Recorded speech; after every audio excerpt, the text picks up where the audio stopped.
Hello there. Today, we're taking a look at the Tanchjim Kara thanks to Apos Audio. I just saw an Amazon post for the holidays for this IEM from Hi-Fi claiming that this is a flagship IEM. I mean, who knew? Obviously, it's not, and Apos, which supports this channel, doesn't misrepresent it on their website. But anyways, let's get into it.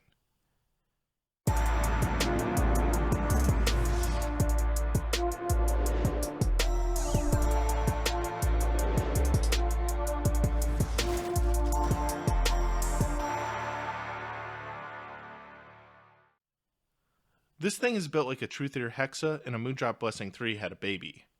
It has what I'm going to refer to as a clear, see-through colorway. Size-wise, it's closer to the Hexa, with a transparent resin shell, and a mostly opaque plastic faceplate that does include a clear window in order to show off the crossover electronics. Inside is a 9mm low-frequency dynamic driver and 4 balanced armatures for a hybrid design. For the number of drivers shoved into this thing, it's on the smaller side, and the fit was extremely comfortable. And there were no problems with the angle of the nozzle or sharpness of any of the edges. A white case, a silver-plated cable, and 2 sets of ear tips are also provided, one of which is a wide bore set, and another with a more traditional bore. Out of the tips in the box, I preferred it with the smaller board set, which we'll get into more when we talk about the bass in a bit. But as a package, I think the Tanchjim once again has nailed the aesthetic. But have they nailed the sound? So let's go ahead and get into that sound. I think that I can sum it up here and say that the sound is very uninspired.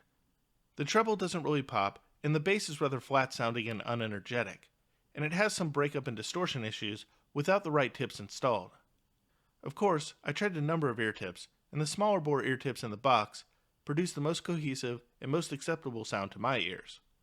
But maybe you have some tip recommendations for the community for those that want to take these to the next level. If so, leave a comment in the comment section below.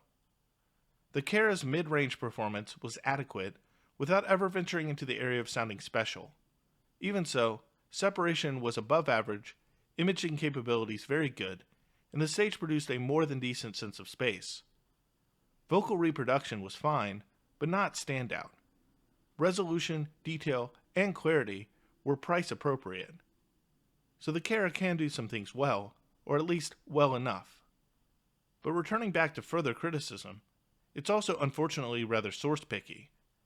I tested it with a variety of dongle DACs, a DAB, and desktop amplification, including the Tanchjim Space, the Truthier Shio, the Hibi FC3, the Hides AP80 Pro X, the Centron Stackport HD, the Giselli Archel Pro, and the Bravo Audio Ocean with a black plate RCA tube installed.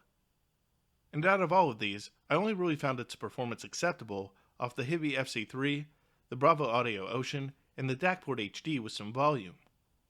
It wasn't terrible off the Shio, but the treble was a bit too restrictive for my liking here. With the rest, it just felt like the Kara was mailing it in, and it never really made me stop to pay attention to it. Instead, it felt a bit like work to listen to it. Still, I enjoyed it more than the Truthier Hexa overall, but I didn't enjoy it as much as other Tanchjims from yesteryear, like the original Tanchjim Hana or the Oxygen. Those IEMs made me take notice in a way that the Kara never did. In summation, these remind me most of Derek Carr, the current unfortunate quarterback for the New Orleans Saints. The Kara seems like it would be good, and they do enough every now and then to make one think that they hold promise, but in the end, they never truly deliver and won't lead you to the promised land. Thanks again to Apos Audio for sending the Tanchjim Kara into the channel for an honest review. Tanchjim also recently sent me the Mino, which is an ANC TWS, so keep an eye out for a review on those that will hit the channel soon as well. And don't forget to like, subscribe, and check out the channel via the links in the description. And with that, I'm out for now.